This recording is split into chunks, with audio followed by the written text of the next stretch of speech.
그럼 즉시 첫 번째 슬라이드 화면에 띄우겠습니다. 자, 타이틀 슬라이드네요. 화면에 있는 텍스트를 제가 전부 한번 읽어보겠습니다. 네, 들어보죠. 조용한 절망을 넘어 진정한 나를 만나는 숲으로의 초대, 월든, 헨리 데이비드 소로, 문명의 편리함 속에 퍼묻혀 정작 나 자신을 잃어버린 현대인들에게 인생의 본질이 무엇인지 묻는 거대한 철학적 초대장. 짧지만 아주 강렬한 타이틀입니다. 그니까요. 저는 이 문구들 중에서 조용한 절망이라는 표현이 제일 소름 돋더라고요. 정확히 보셨습니다. 소로가 무려 1840년대에 이 글을 썼거든요. 근데 조용한 절망이라는 이 진단은 마치 오늘날 현대인들의 뇌를 MRI로 찍어본 것 같아요. 와, 1840년대요? 그렇죠. 여러분의 일상을 한번 상상해 보세요.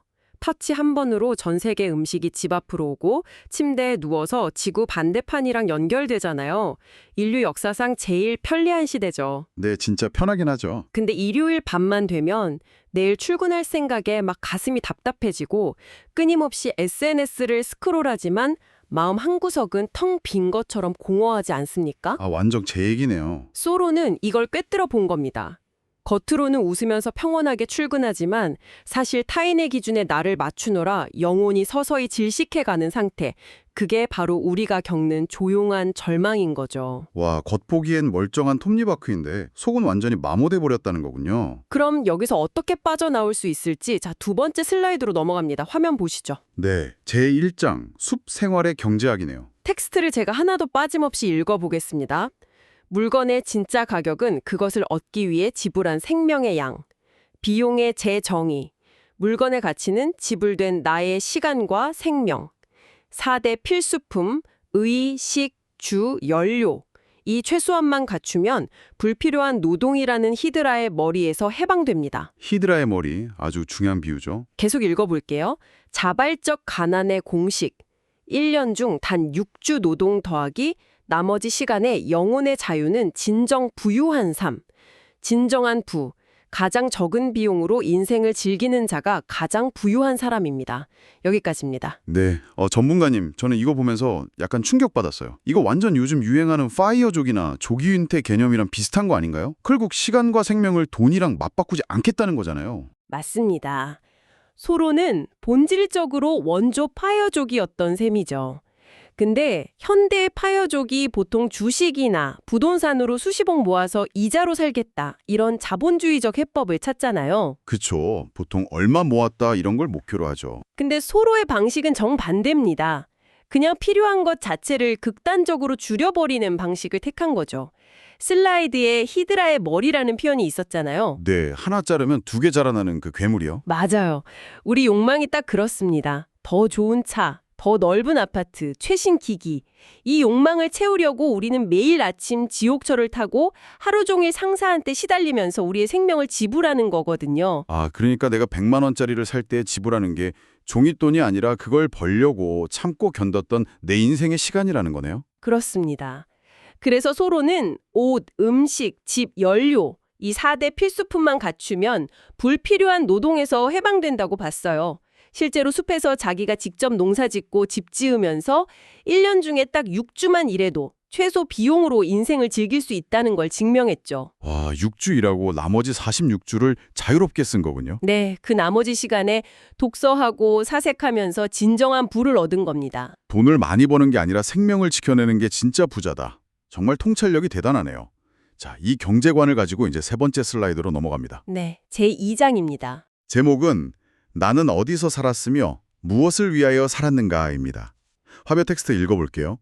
헛된 삶을 후회하지 않기 위해 인생의 가장 본질적인 사실들과 마주하다. 복잡한 문명, 독일 연방 비유. 숲으로 향한 이유, 죽음의 순간에 헛된 삶을 살았다고 후회하지 않기 위함. 단순화의 원칙, 간소화하고 간소화하라. 영적 깨어남, 매일 아침 진정한 삶을 누리기 위한 영적 깨어남. 네. 여기서 소로가 문명을 비판하는 방식이 아주 흥미롭죠? 근데요, 저는 여기서 약간 반론을 제기하고 싶어요. 복잡한 걸 덜어내는 건 알겠는데 문명의 복잡성을 다 덜어내고 숲에 들어가면 너무 원시적인 삶이 되는 거 아니에요? 육체적인 퇴행 아닌가요? 아, 그렇게 오해하기 쉽죠. 근데 전혀 아닙니다. 슬라이드에 독일 연방 비유가 있잖아요. 19세기 독일 연방은 수십 개 작은 나라들이 얽혀 있어서 관세나 국경이 막 숨막히게 복잡하고 비효율적이었거든요. 아, 얽히고 설킨 상태를 말하는 거군요. 네. 소로는 당시 사람들의 삶이, 그리고 지금 우리 삶이 이 독일 연방 같다고 본 거예요. 원치 않는 관계, 수백 개의 알림, 무의미한 회의들. 이걸 걷어내자는 거지 동굴로 돌아가자는 육체적 퇴행이 아닙니다. 물리적인 기계를 버리라는 게 아니라 영혼을 갉아먹는 복잡성을 치우라는 거였네요. 그렇죠. 그래서 슬라이드 마지막에 영적 깨어남이 있는 겁니다. 죽음의 순간에 후회하지 않으려고 본질만 남긴 거죠. 알람 소리에 놀라서 깨는 게 아니라 매일 아침 내 삶의 주도권을 쥐고 생생하게 살아있음을 느끼는 영적 깨어남을 위한 조건이 바로 이 간소화입니다. 아하, 덜어낸 자리에 본질을 채우는 거군요. 완벽히 이해됐습니다. 자, 네 번째 슬라이드로 넘어갑니다. 화면 띄워주시죠. 제3장 독서 파트네요. 네, 고저읽기는 진청죽으로 다시 태어나기 위한 치열하고 고귀한 지적 훈련입니다. 라는 대주제가 있고요. 밑에 표처럼 대조되어 있습니다. 어머니의 말, 구어, 특징, 자연스러운 습득, 방식과 목적, 오락과 소통, 반면에 아버지의 말, 고전, 특징, 인류의 지혜, 방식, 평생에 걸친 인내와 훈련, 목적, 정신적으로 다시 태어나는 치열한 과정, 운동선수의 훈련과 같음. 이 슬라이드가 우리가 활자를 매를 읽는데도 왜 공허한지를 정확히 짚어줍니다. 약간 그런 느낌이에요. 어머니의 말은 매일 숏폼이나 SNS 글 읽는 것 같고 아버지의 말은 이해하기 어렵지만 영혼을 찌르는 철학책 같은 거요. 완벽한 비유입니다. 슬라이드의 고전 읽기를 운동선수의 훈련에 빗댄 거 보이시죠? 네, 저거 진짜 공감 가요. 철학책 펴면 진짜 뇌가 뻐근해지잖아요. 맞아요. 어머니의 말은 노력 없이 습득되지만 고전은 뇌 근육을 찢어가며 한계를 돌파하는 인내와 훈련의 과정이거든요. 그 고통스러운 지적 훈련을 거쳐야만 정신적으로 다시 태어날 수 있다는 걸 강조한 겁니다. 와, 독서가 영혼의 웨이트 트레이닝이네요. 당장 책 좀 펴야겠습니다. 자, 이번엔 책에서 눈을 떼고 자연으로 가보죠. 다섯 번째 슬라이드 띄웁니다. 네, 제4장 숲의 소리들입니다. 제가 텍스트 완벽히 낭독하겠습니다. 자연의 소리에 귀 기울이는 시간은 영혼을 성장시키는 단절없는 명상입니다. 속도의 노예 경계, 기차가 지나가는 것을 우주적 질서로 흥미롭게 보면서도 문명의 속도에 매몰되는 것을 경계함, 자연이라는 거대한 칙, 정체성의 발견, 영혼의 선로 수리공. 여기까지입니다. 이 부분에서 소로가 무조건적인 자연 예찰론자가 아니라는 게 드러나요. 기차를 되게 흥미롭게 만네요. 당신은 완전 최첨단 기술이었을 텐데. 맞습니다. 기차의 그 규칙성을 하나의 우주적 질서처럼 즐겼어요. 다만 문명의 속도에 매몰돼서 속도의 노예가 되는 건 경계했죠. 슬라이드에 단절 없는 명상이라는 부분 보셨죠? 네, 아침부터 정오까지 그냥 문가에 앉아있는 게 시간 낭비가 아니라고 적혀있네요. 현대인들은 멍 때리면 약간 죄책감 느끼잖아요. 그렇죠. 근데 소로에게 그 시간은 휩쓸리지 않고 자연이라는 거대한 책을 읽는 가장 생산적인 명상이었던 겁니다. 스스로를 영혼의 선로 수리공이라고 정체성을 발견한 것도 가만히 앉아서 자기 내면의 궤도가 엇나가지 않게 치열하게 수리하고 있었기 때문이죠. 멍 때리는 게 아니라 내면을 수리하는 시간이었다. 진짜 위로가 되네요. 자, 여섯 번째 슬라이드, 고독에 대한 내용으로 넘어갑니다. 화면 띄웁니다. 제5장, 고독입니다. 희석하지 않은 순수한 아침 공기 한 모금이야말로 영혼의 병을 고치는 치료학입니다. 가장 친밀한 사귐, 모라일체의 황홀경, 진정한 치유, 인간이 만든 엉터리 물약 대신 자연의 공기가 만병통치약. 전부 읽었습니다. 여러분은 고독을 어떻게 받아들이고 계시나요? 보통 고독하면 외로움, 세상과의 단절을 떠올리죠. 네, 혼자 있으면 어떻게든 폰켜서 누구랑 연결하려고 하잖아요. 근데 슬레이드를 보시면 소로에게 고독은 세상과의 단절이 아닙니다. 오히려 자기 자신 그리고 자연과의 세상에서 가장 친밀한 영적 사귐이라는 아주 역설적인 개념을 제시하죠. 아, 세상이랑 단절된 게 아니라 진짜 나 자신과 연결되는 거군요. 맞습니다. 인간이 만든 얄팍한 물약이나 위로가 아니라 오직 희석하지 않은 순수한 아침 공기만이 그 조용한 절망을 고칠 수 있다고 본 겁니다. 그렇군요. 그런데 혼자만의 숲인 줄 알았더니 타인도 존재하네요. 일곱 번째 슬라이드로 넘어갑니다. 화면 보시죠. 네, 제6장 방문객들입니다. 제가 텍스트 전부 낭독할게요. 비좁은 오두막의 새 의자는 고독, 우정, 사교를 품은 무한한 정신의 공간입니다. 의자 3개의 의미, 고독, 우정, 사교, 정신의 공간 분할, 행동하는 양심과 연대, 나무꾼과의 교류, 지하철도 조력자. 이 슬라이드가 월든에 대한 많은 사람들의 선입견을 깨주는 부분입니다. 와, 저도 방금 읽으면서 완전 놀랐어요. 방은 좁아도 사람들을 영혼으로 대했다는 것도 멋진데 특히 그 도망노예를 돕는 지하철도 조력자 활동을 했다고요? 단순히 세상을 등진 은둔자가 아니었네요. 맞습니다. 소로는 세상의 헛된 가십과는 단절했지만 불의에는 눈 감지 않았어요. 자신의 좁은 오두막을 도망노예들의 은신처로 내주면서 행동하는 양심을 보여준 거죠.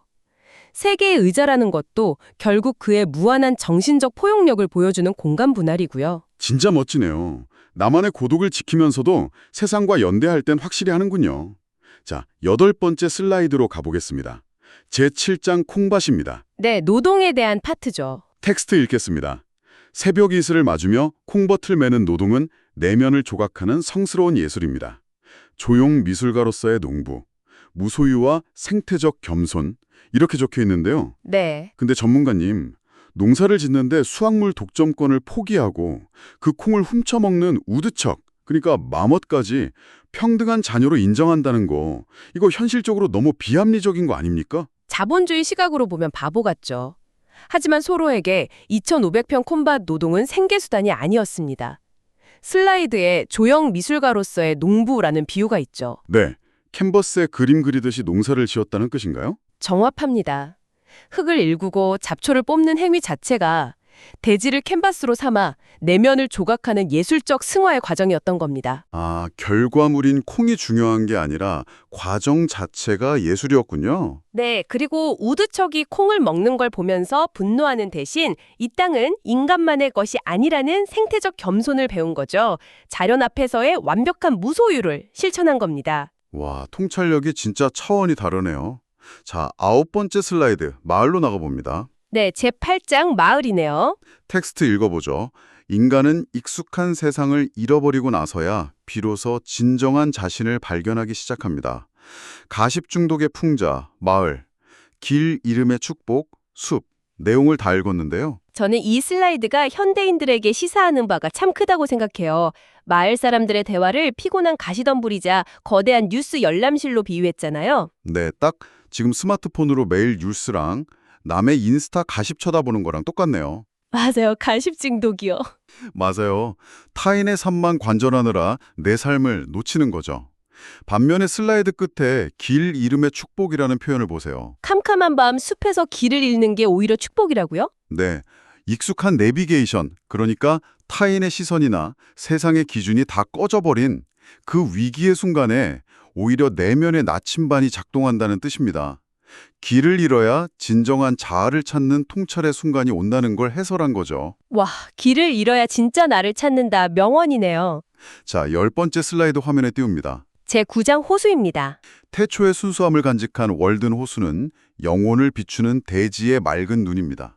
대지의 눈, 거울, 숨결과 심장박동, 미세한 파문, 우주적 질서의 수용, 텍스트 전부 낭독했습니다. 소로에게 호수는 그냥 풍경이 아니라 살아 숨쉬는 생명체였어요. 아, 그래서 파문을 숨결이랑 심장박동이라고 표현했군요. 그렇죠. 그리고 대지의 맑은 눈, 즉 거울처럼 우리 영혼을 비춘다고 봤죠. 인간의 기쁨이나 고통 같은 전율조차도 저 거대하고 평온한 자연 앞에서는 하나의 우주적 질서로 녹아든다는 깊은 철학적 의미를 짚어주고 있습니다. 호수를 보면서 우주를 느낀 거네요. 자, 11번째 슬라이드로 넘어갑니다. 현실적인 얘기가 나오네요. 제10장 베이커 농장입니다. 불필요한 욕망의 무게를 덜어내야만 진짜 자유를 향한 날개를 펼칠 수 있습니다. 소로의 길, 무지개 끝 황홀경, 존 필드의 길, 가난의 늪, 차와 고기라는 욕망이 얽매임. 결론, 육체적 가난은 게으름이 아님 대대로 물려받은 생각의 가난 때문. 다 읽었습니다. 여기서 이 존 필드라는 사람의 삶이 아주 중요한 포인트입니다. 저는 이거 읽으면서 약간 자기가 감당할 수 없는 라이프 스타일, 그러니까 막 차와 고기를 유지하려고 평생 원치 않는 노동에 빠진 게 꼭 현대인들 대출금 상환 인생 같더라고요. 완벽한 통찰입니다. 소로도 정확히 그걸 꼬집은 거예요. 슬라이드의 결론 키워드가 생각의 가난이잖아요. 네, 게으름 때문이 아니라고요. 차와 곡이라는 세상이 주입한 낡은 관습을 비판 없이 수용해서 뼈 빠지게 일만 하는 존 필드의 모습. 그게 바로 생각의 가난이 만든 육체적 가난이라는 걸 확연하고 있는 겁니다. 불필요한 욕망을 덜어내야 서로처럼 자유를 누릴 수 있다는 거죠. 아, 팩트 폭행이네요, 진짜. 자, 12번째 슬라이드 가겠습니다. 제11장 보다 높은 법칙들. 네. 우리의 몸은 고결한 영혼이 머무는 신전이기에 야성을 넘어 순결을 향해 진화해야 합니다. 내면의 신전 건축, 정신적 결백을 위한 절제, 육식 멀리하기, 이중적 본능의 공존, 야수적 본능 대 영적 본능. 이 파트는 단순히 채식주의를 옹호하는 영양학적인 접근이 절대 아닙니다. 저도 약간 너무 금욕주의적인 거 아닌가 생각했거든요. 소런은 인간 안에 짐승 같은 야수적 본능과 영적 본능이 공존한다고 봤어요. 몸을 영혼이 머무는 신전으로 대한 거죠. 내면의 그 거친 본능을 다스리고 정신의 순결을 지키기 위한 아주 고도의 훈련으로서 음식을 절제하고 몸을 대하는 태도를 설명한 겁니다. 몸이 영혼의 집이니까 깨끗하게 관리해야 된다는 거군요. 자, 이제 거의 다 왔습니다. 13번째 슬라이드 띄웁니다. 제12장 이웃의 동물들이네요. 숲속의 동물들은 정복해야 할 대상이 아니라 본능적 지혜를 간직한 훌륭한 스승입니다. 평등한 철학적 이웃, 개미전쟁의 허무함, 논병아리의 야생성. 텍스 다 소리내어 읽었습니다. 붉은 개미랑 검은 개미가 싸우는 걸 보면서 인간의 전쟁을 떠올렸죠. 네, 그 개미 사투를 관찰했다는 거 재밌네요. 아무리 비장하게 싸워봤자 결국 다 죽어가는 걸 보면서 인간이 벌이는 전쟁의 명분이나 이데올로기가 얼마나 허무한지를 통렬하게 풍자한 겁니다. 아, 논병아리는요, 숨바꼭질한다고 되어 있는데? 인간이 아무리 통제하려 해도 잡히지 않는 논병아리를 통해서 절대 예측하거나 길들일 수 없는 자연의 숭고한 야생성을 깨달은 과정을 해설해주고 있습니다. 동물들이 진짜 훌륭한 스승이네요. 영혼의 지도를 완성하다. 화면 띄웁니다. 네, 지금까지의 모든 여정이 하나로 모이는 종합 파트네요. 네, 제가 전부 읽어내겠습니다. 문명의 소음을 벗어나 숲에서 찾은 것은 가장 깊은 곳에 숨겨진 진정한 나 자신이었습니다. 그리고 가운데에 진정한 나, 트루 셀프가 있고요. 주변에 4가지 방향이 있네요. 초월, 내면의 신전 건축, 연결, 진정한 연대, 비움, 완벽한 여백 확보, 바라봄, 우주적 평온 명상. 결론 문장입니다. 인생의 본질적인 사실들만을 직면하려 했던 여정의 끝, 그곳에는 조용한 절망을 넘어서 완벽한 영혼의 각성이 기다리고 있습니다. 완벽합니다.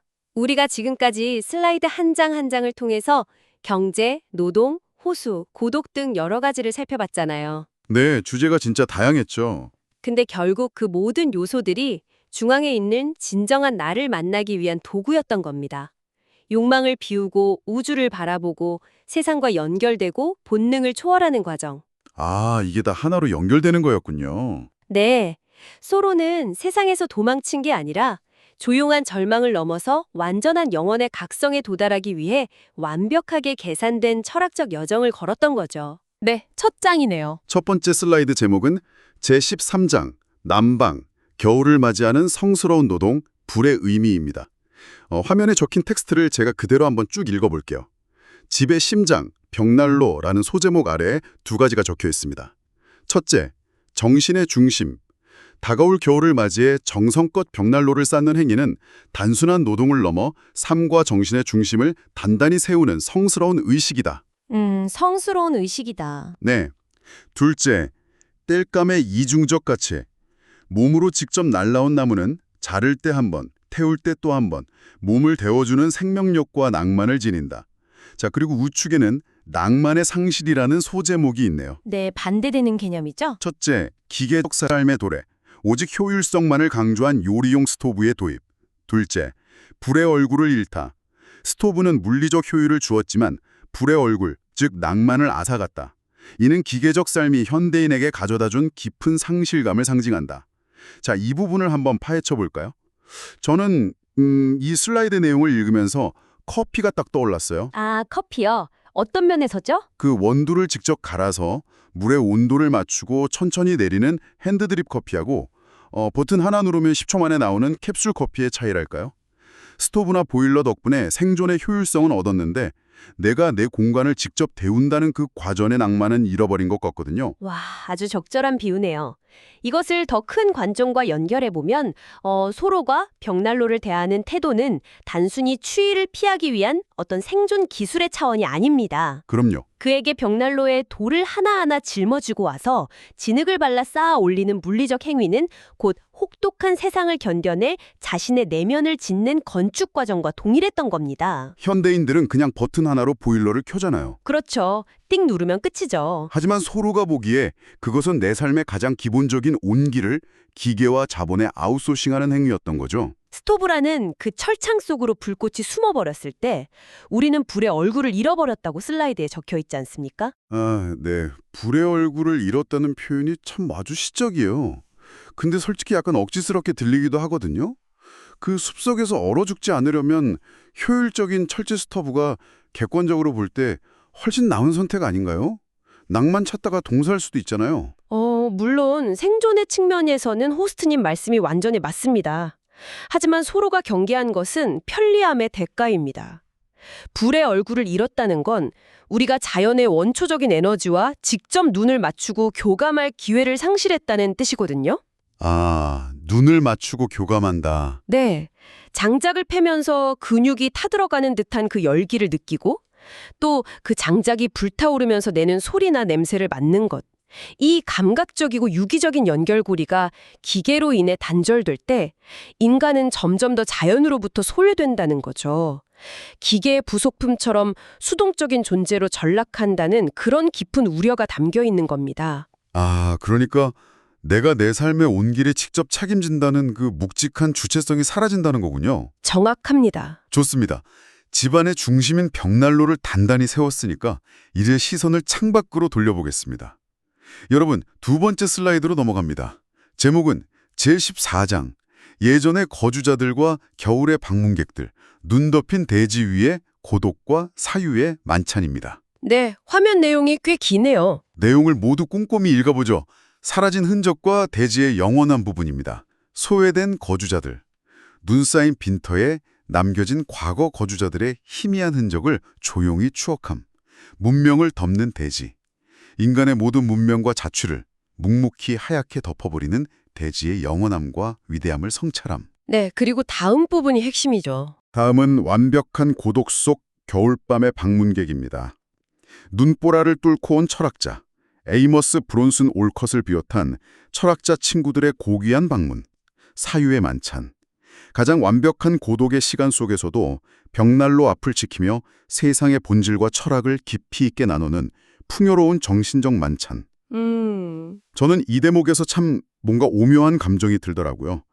이 숲에 과거의 노예 출신이나 아주 가난한 사람들이 아등바등 집을 짓고 살았던 흔적들이 있는데 눈이 한번 쫙 내리니까 그 치열했던 삶의 흔적이 그냥 묵묵하고 하얗게 다 지워져 버리잖아요. 그렇죠. 이런 모든 문명을 지워버리는 대지의 위대함 앞에서는 인간의 흔적이라는 게 참 더덥게 느껴집니다. 맞습니다. 소로가 눈 쌓인 빈터를 바라보는 그 시선에는 자연의 냉혹함과 또 평등함이 동시에 담겨 있습니다. 눈이 나는 이 거대한 자연의 캔버스는 부자든 가난한 자든 인간의 발자취를 정말 차별 없이 덮어버리거든요. 차별 없이. 네. 이는 인간의 어떤 사회적 계급이나 문명의 성취가 대자연의 순환 앞에서는 얼마나 찰나의 것에 불과한지를 시각적으로 보여주는 겁니다. 그런데 여기서 공간의 대비가 아주 절묘하게 일어납니다. 공간의 대비요? 문 밖은 모든 생명과 흔적이 지워진 그야말로 진공 상태 같은 완벽한 고독의 공간이죠. 하지만 소로의 오두막 안은 어떨까요? 슬라이드에 보니까 철학자 친구가 찾아와서 사유의 만찬을 즐기고 있네요. 그러니까 밖은 텅 비어 있는데 안은 오히려 꽉 차 있는 느낌입니다. 네, 완벽한 묘사입니다. 우리는 보통 고독이라고 하면 사람과 좀 단절된 결핍의 상태, 뭔가 춥고 쓸쓸한 감정을 먼저 떠올리잖아요. 보통 그렇죠. 외로운 거니까. 하지만 눈보라에 갇힌 이 오두막에서 소로의 고독은 전혀 다릅니다. 에이머스 브론슨 올컷 같은 철학자가 그 험한 눈길을 헤치고 찾아옵니다. 그리고 그들은 세속적인 잡담이나 남의 험담을 하는 게 아니야 그 활활 타오르는 벽난로 앞에서 우주와 인간의 본질을 논하죠. 아, 수준이 다르네요. 즉, 서로에게 고독이란 세상의 어떤 시끄러운 소음과 타인의 시선이라는 방해꾼이 완벽히 차단된 상태를 말합니다. 무언가 빠져있는 상태가 아니라 나와 타인이 가장 깊은 수준에서 연결될 수 있는, 그러니까 사유를 위한 최적의 대역폭이 확보된 그런 상태인 거죠. 와, 고독이 결핍이 아니라 오히려 깊은 대화를 위한 완벽한 무대장치였다는 해석이네요. 너무 멋집니다. 네. 그런데 이 눈 덮인 완벽한 고독 속에서 서로의 공간을 찾아오는 건 철학자 친구뿐만이 아닙니다.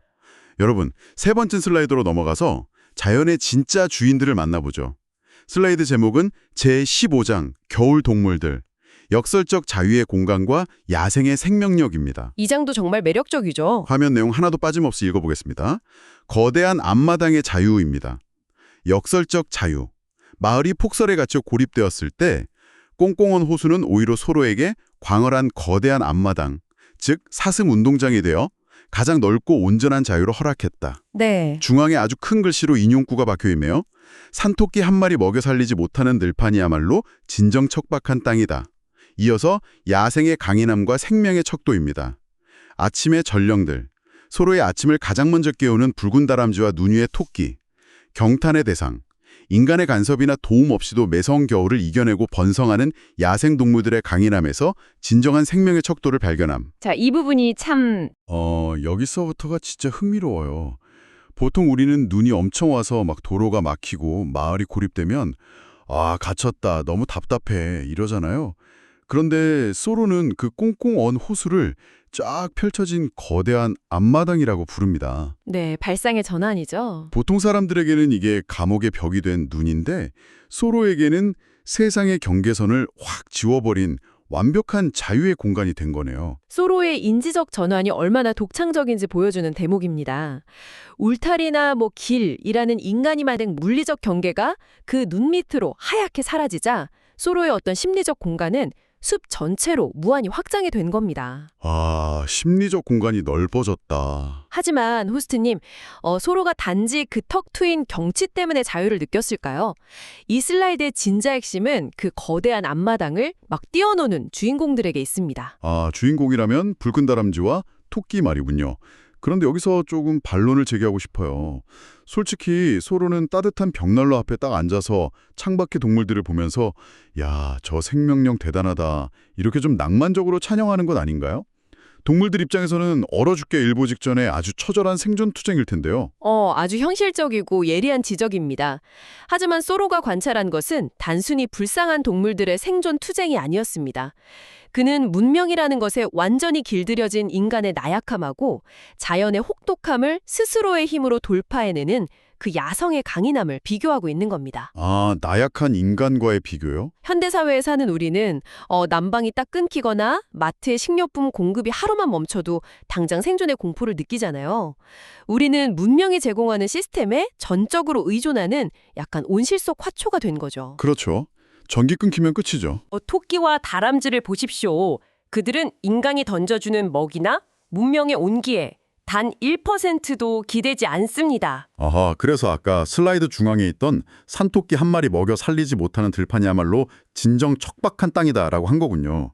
그러니까 농작물이 자라지 않아서 척박한 게 아니라 저런 자생적인 생명력을 품지 못할 때 그게 진짜 죽은 땅이라는 의미네요. 완벽하게 이해하셨습니다.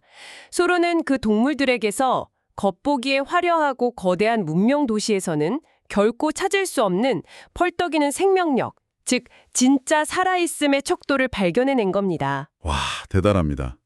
동물들이 자유롭게 뛰어노는 이 꽁꽁한 호수. 그렇다면 여러분, 그 두꺼운 얼음 표면 아래에는 과연 무엇이 있을지 궁금하지 않으신가요? 궁금하죠. 네 번째 슬라이드로 넘어가서 호수의 깊이를 직접 재러 가보겠습니다. 화면 보시죠. 제목, 제16장 겨울의 호수, 미신을 깨는 과학적 측량, 내면을 향한 우주적 연결입니다. 슬라이드 내용 하나 더 빠짐없이 읽어드리죠. 표면층 부분입니다. 과학적 수치와 미신의 종식, 바닥이 없다는 오랜 전설과 미신의 파괴, 소로가 얼음의 구멍을 뚫고 직접 측량하여 102피트, 약 31m라는 정확한 수심을 확인. 네, 직접 쟀죠. 다음은 중심층입니다. 내면 측량의 법칙, 교차점의 비밀, 최장축인 길이와 최단축인 폭이 만나는 지점이 가장 깊다는 물리적 법칙의 발견. 인간에 대한 유추. 이 원리를 적용하여 인간 내면의 깊이와 사상의 수심 역시 정확히 측량할 수 있음을 깨달음. 자, 그리고 심연층입니다. 네, 마지막 심연층. 영적인 보편성. 잘려나간 월드 내 얼음이 전 세계를 돌아 인도의 겐지스강까지 닿는 상상. 물리적 제약을 뛰어넘어 전 우주적이고 영적인 연결과 보편성에 도달함. 와, 이 슬라이드는 정말 정보량이 엄청나네요. 네, 가장 밀도가 높은 장 중 하나입니다. 저는 소로가 약간 시인이나 철학자인 줄만 알았는데 동네 사람들이 저 호수는 바닥이 없어라고 수군거리니까 직접 도끼로 얼음을 깨고 줄을 내려서 31m라고 아주 깐깐하게 측량을 하는 모습이 영락없는 과학자 같아요. 맞습니다. 그런데 이 지점에서 아주 중요한 질문이 하나 떠오릅니다. 소로는 왜 그토록 집요하게 굳이 한겨울에 얼음을 막 깨가면서 호수의 바닥을 확인하려고 했을까요? 그러게요. 안 추웠을까요? 단순히 지리적 호기심 때문이었을까요? 아닙니다. 소로의 세계관에서 자연의 어떤 물리적 법칙은 곧 인간 내면의 정신적 법칙과 완벽하게 조응합니다. 소로가 발견한 지형학적 진실이 무엇이었습니까? 슬라이드에 보니까 최장축인 길이와 최단축인 폭이 만나는 지점이라고. 네, 호수의 가장 긴 길이 방향으로 선을 긋고 또 가장 넓은 폭 방향으로 선을 그었을 때 그 두 선이 십자가처럼 교차하는 지점이 호수에서 가장 깊은 곳이었다는 사실입니다. 길이랑 폭이 만나는 곳이 가장 깊다. 그걸 슬라이드에서는 인간에 대한 유추로 연결하고 있는데 이게 어떻게 가능하죠? 소로는 여기서 무릎을 딱 친 겁니다. 아, 사람의 마음도 이 호수와 똑같구나. 한 사람의 수심, 즉 그 사람의 인격과 사상이 얼마나 깊은지 알고 싶다면 어떻게 해야 할까요? 행동을 봐야 하나요? 맞습니다. 소로는 그 사람의 어떤 일상적인 행동 반경과 생활의 동선, 즉 길이를 봅니다. 그리고 그 사람이 세상과 타인을 향해 열려있는 관심사와 포용력, 즉 폭을 봅니다. 그 행동의 길이와 사상의 폭이 딱 교차하는 지점을 들여다보면 그 사람 영혼의 진짜 깊이를 정확히 측량할 수 있다는 겁니다. 세상에, 어떻게 호수의 그 지형도에서 영혼의 기하학을 끌어내는 거죠. 천재적이네요. 그렇다면 마지막에 그 겐지스강 이야기는 뭔가요? 얼음이 인도의 겐지스강까지 간다는 게 무슨 비유나 은유적인 표현인가요? 아니요. 놀랍게도 역사적 팩트에 기반한 사유입니다. 당시 19세기 뉴잉글랜드 지역에 얼음 무역상들이 있었거든요. 그들은 겨울에 월든 호수의 아주 맑은 얼음을 거대한 톱으로 잘라내어서 배에 싣고 적도를 넘어서 전 세계로 심지어 저 멀리 인도까지 수출을 했습니다. 아, 진짜로 수출을 했군요. 네. 소로는 자신이 매일 쳐다보는 이 물리적인 얼음 조각이 지구 반대편 인도의 힌두교도들이 몸을 씻고 물을 마시는 그 신성한 겐지스 강물과 물리적으로 섞인다는 사실에 엄청난 전율을 느낍니다. 와, 스케일이... 미국의 작은 숲속 호수물과 동양 고대 철학의 발원지인 겐지스강이 하나로 다 연결되는 이 거대한 우주적 상상력은요, 인간의 사상에는 어떤 국경이나 거리가 무의미하다는 영적 보편성의 선언인 겁니다. 팩트에 철학이 딱 더해지니까 스케일이 진짜 우주급으로 커지네요. 자, 여러분, 혹독하고 끝을 알 수 없이 깊었던 겨울이 영원할 것 같았지만 마침내 거대한 변화의 시간이 다가왔습니다. 얼음을 깨고 봄을 알리는 5번째 슬라이드로 얼른 넘어가겠습니다. 드디어 봄이네요.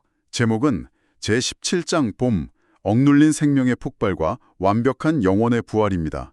3가지 스텝의 내용을 다 읽어보죠. 스텝 1, 천둥 같은 해빙. 겨우내 두껍게 연 호수가 거대한 굉음을 내며 깨어지는 장엄한 순간.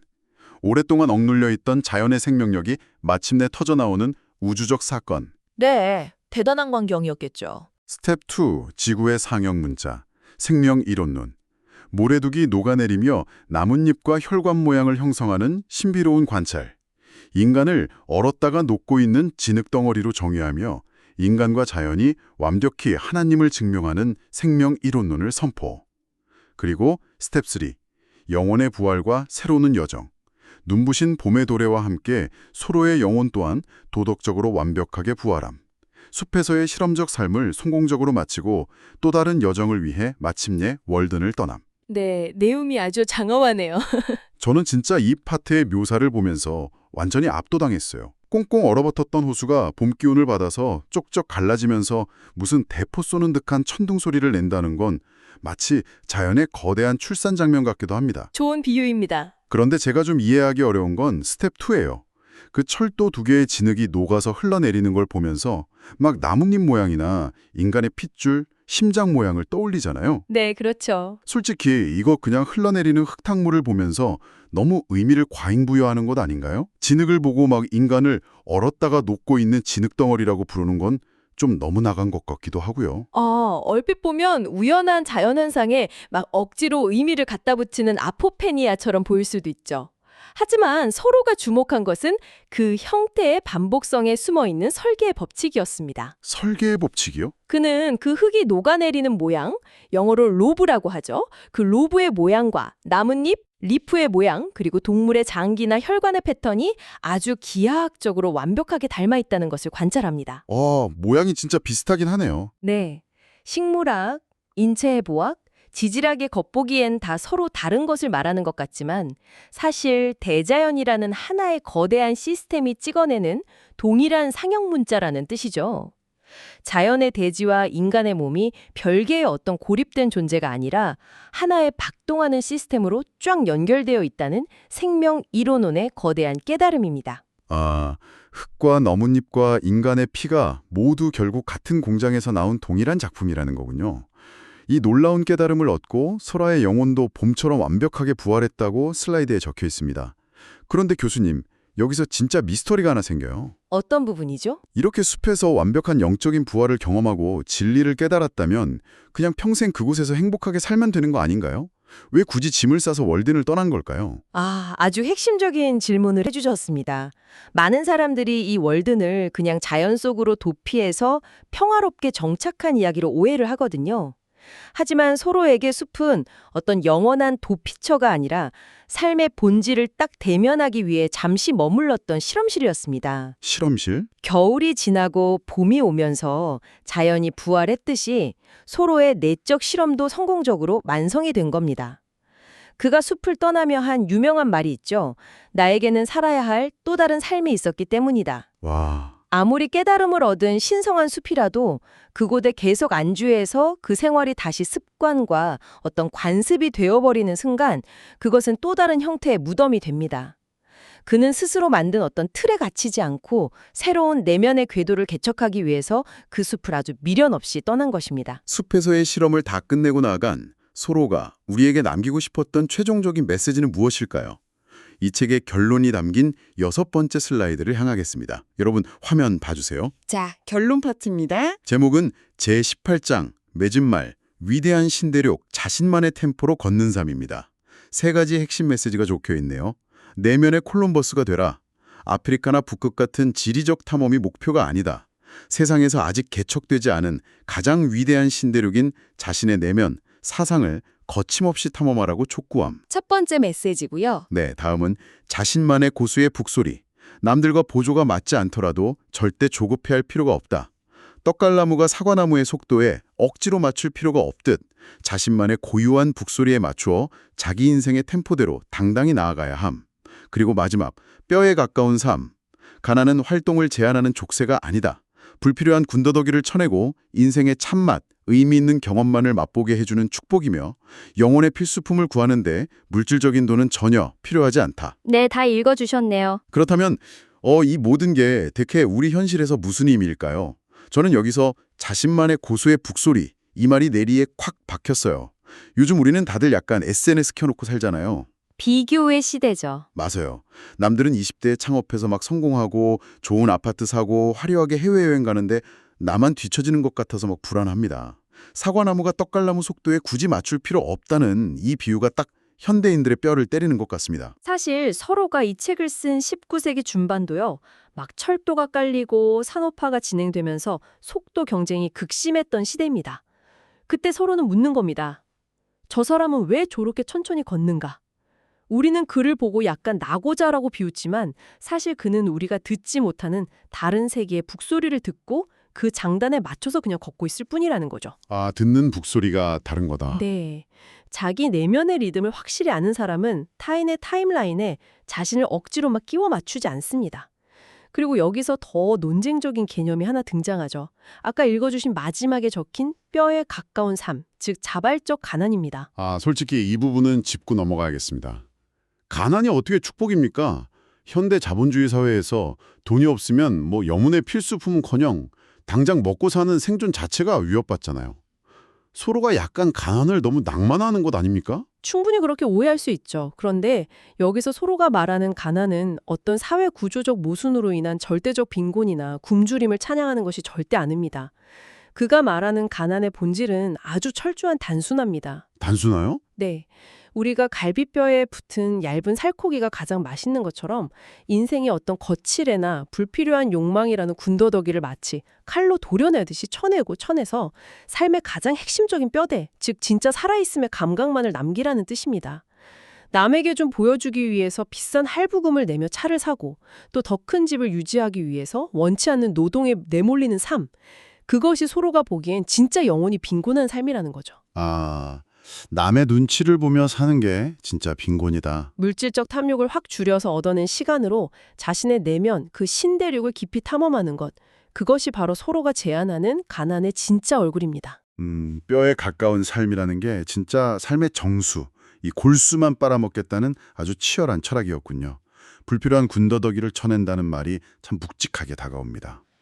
자, 여러분, 이제 이 모든 강의를 관통하는 단 하나의 슬라이드, 월든 전체를 총정리하는 슬라이드만 남았습니다. 마지막 화면으로 넘기겠습니다. 드디어 마지막이네요. 제목은 총정리, 깨어있는 자에게만 아침은 온다. 슬라이드 중앙에 거대한 텍스트로 인용문이 박혀 있습니다. 제가 힘주어 읽어보겠습니다. 우리가 잠에서 깨어날 때 비로소 진정한 아침이 찾아온다. 태양은 단지 하나의 아침별에 지나지 않는다. 명문장이죠? 네, 그 아래 두 가지 실천 강령이 있습니다. 은둔이 아닌 기상나팔, 최종 결론. 월드는 세상을 피해 숲으로 도망치라는 은둔의 지침서가 결코 아니다. 지금 서 있는 바로 그 자리에서 타인의 시선과 낡은 관습이라는 껍질을 산산히 깨부수고 진짜 나로 다시 태어나라는 강렬한 기상나팔 소리다. 그리고 오늘 당장 시작하라. 단순히 눈을 뜨는 것을 넘어 육체뿐만 아니라 정신을 번쩍 깨우라.